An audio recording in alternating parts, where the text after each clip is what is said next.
Bon, avant de lancer le logiciel Tipar de convertisseur, on va regarder ta vidéo. Alors, ta vidéo, si je prends celle-là, c'est un point MTS. Si je fais un clic droit avec propriété, je m'aperçois que je peux voir dans détail les données intéressantes qu'il va falloir utiliser ensuite.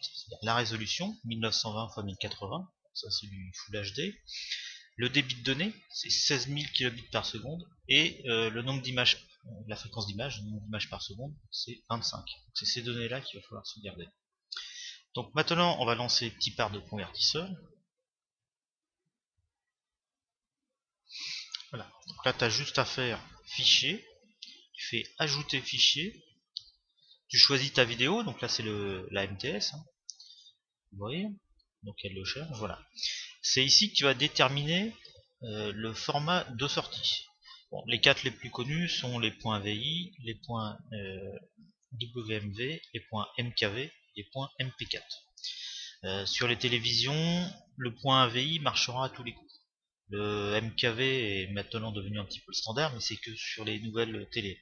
Donc si tu veux que ça marche partout, le mieux est de prendre AVI. Alors si tu veux changer, c'est ici. Hein, avec la souris, tu fais bouger tout.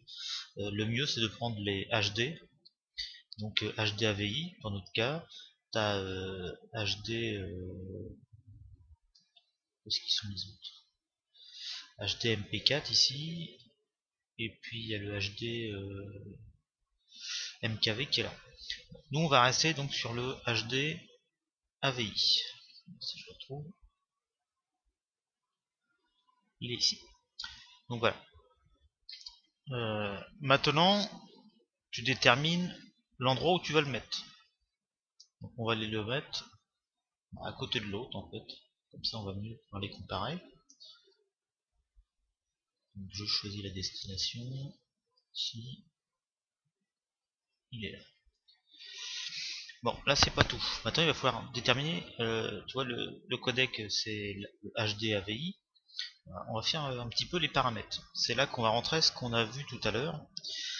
Donc la résolution, là il est à 1920 x 1080, c'est parfait. Le bitrate c'est le débit de données. Tout à l'heure il était à 16 000.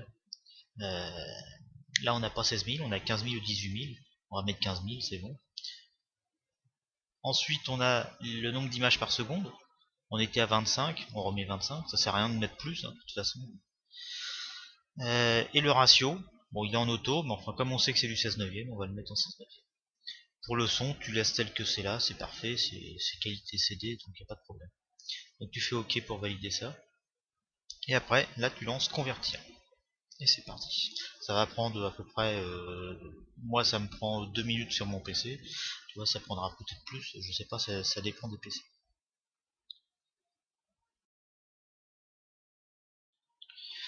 Donc là on arrive bientôt sur la fin. Voilà, il me dit que c'est terminé. Je fais OK.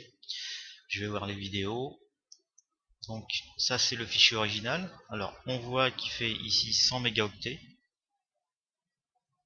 Je passe moi sur la vidéo que j'ai faite. Il fait 95, donc il y a 5% de plus bas, de moins. Donc on est à peu près la même proportion. On est à 1920 x 1080. La résolution est bonne, 25 images par seconde. Le débit de données, tu vois, est toujours à 15 000. Ouais, donc on a voilà une conversion parfaite en AVI et une qualité d'image qui est, j'ai comparé, elle est identique du point de vue à l'original. Il n'y a aucune différence. Voilà, c'est tout. C'est tout ce qu'il y a à faire.